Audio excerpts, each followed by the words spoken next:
Back dear to science Ellie channel. तो बच्चों, पिछली वीडियो में हमने रेसिस्टेंस के बारे में पढ़ा था। उसमें मैंने आपको एक टॉपिक पे छोड़ दिया था, कहा था कि रेसिस्टिविटी जो है उसे हम अच्छी तरह अगले वीडियो में सीखेंगे। तो ये वो वीडियो है जिसमें हम सीखने वाले हैं रेसिस्टिविटी को। तो देखो, पहली बात तो मैं आपको चलो सिंपल इसका डेफिनेशन दे देता हूँ। डेफिनेशन तो ये है कि it is a characteristic property of A material. किसी भी मटेरियल के अंदर ये पहले से उसका एक खुद का गुण होता है जिसे हम कहते हैं रेसिस्टिविटी। अब इसे समझना कैसे है, देखो हमने रेसिस्टेंस देखा था। रेसिस्टेंस जो है वो डिपेंड करता है किस पे? जो रेसिस्टेंस है वो डिपेंड करता है R equal to rho L by A था। अब ये चीज थी, ठीक है। अगर आप वायर की लेंथ बढ़ाओ तो रेसिस्टेंस बढ़ेगा, वायर का एरिया बढ़ाओ तो रेसिस्टेंस घटेगा, या फिर एरिया घटाओ तो रेसिस्टेंस बढ़ेगा। तो दोनों पे डिपेंड कर रहा है। तो यानी कि रेसिस्टेंस एक ऐसी चीज है जो मटेरियल के शेप और साइज के चेंज होने पे चेंज हो रही है। रेसिस्टेंस क्या है? रेसिस्टेंस यानी इलेक्ट्रिक करंट को रोकना।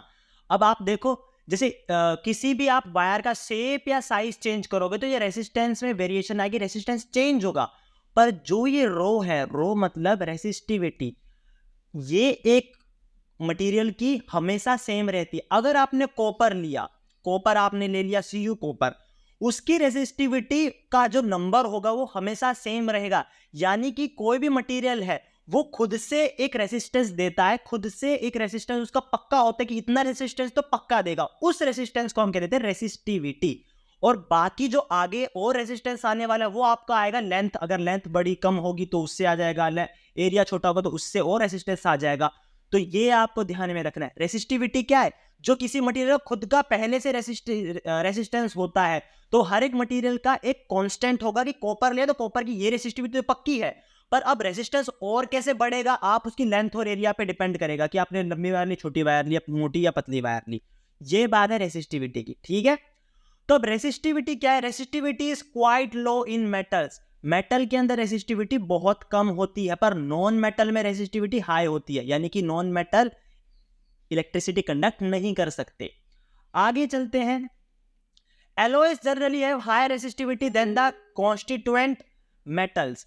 एलॉय जो होते हैं उनकी रेसिस्टिविटी ज्यादा होती है। रेसिस्टिविटी मतलब उनका खुद का अपना जो खुद का रेसिस्टेंस है वो ज्यादा होता है कॉन्स्टिट्यूएंट मेटल से। जिन मेटल से एलॉय बनते हैं वो जो मेटल है उनकी रेसिस्टिविटी तो कम होगी, पर एलॉय की रेसिस्टिविटी उन मेटल से ज्यादा है जिन मेटल से वो बने हैं। ये ध्यान में रखना है। अब तो इसका यूज कहां पे रेसिस्टिविटी का वो देखना है। Alloy do not oxidise. Oxidise मतलब बर्न, ठीक है। एलॉय जलते नहीं है हाई टेम्परेचर पे।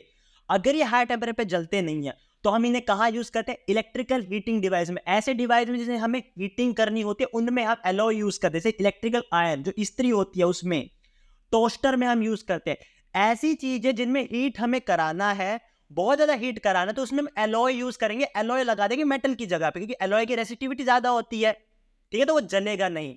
अच्छा, फिर बात आती है टंगस्टन की। टंगस्टन का जो एलिमेंटल फॉर्म में हम उसके लिखते हैं W से, ठीक है। तो ये ध्यान में रखिएगा, टंगस्टन मतलब W is used in filaments of electric bulb. Electric bulb जो होते हैं उनमें हम फिलामेंट किनका बनाते हैं? हम टंगस्टन का फिलामेंट बनाते हैं। ये ध्यान में रखना है, टंगस्टन का फिलामेंट बना दिया। अच्छा हाँ, एक और मैं नॉलेज के लिए बात होता है, इलेक्ट्रिक बल्ब में होते हैं नाइट्रोजन और आर्गन की गैस, और टंगस्टन का होता है फिलामेंट, ठीक है। लास्ट पॉइंट कह रहा है, ये एलॉय के लिए नहीं है, ये एक बस जनरल पॉइंट है कि कॉपर और एल्यूमिनियम की वायर हम यूज करते हैं इलेक्ट्रिकल ट्रांसमिशन लाइंस में। इलेक्ट्रिकल ट्रांसमिशन लाइंस में खंभों पर जो वायर होती है उन वायर्स में कॉपर और एल्यूमिनियम की वायर का यूज होता है, जो खंभों पे वायर होती है। अब ऐसा क्यों होता है? क्योंकि उनकी लो रेसिस्टिविटी है।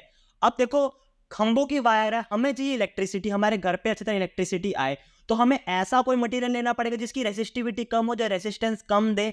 तो सीधी सी बात है, हमने मेटल्स ले लिया, कॉपर और एल्यूमिनियम, क्योंकि अभी हमने पढ़ा कि मेटल की रेसिस्टिविटी कम होती है।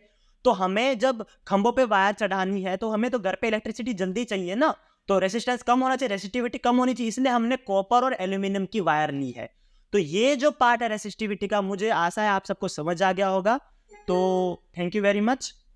और अगले वीडियो में हम पढ़ेंगे सीरीज कॉम्बिनेशन ऑफ रेसिस्टर, और उसके अगले वीडियो में हम पढ़ेंगे पैरेलल कॉम्बिनेशन ऑफ रेसिस्टेंस, ठीक है। Thank you very much.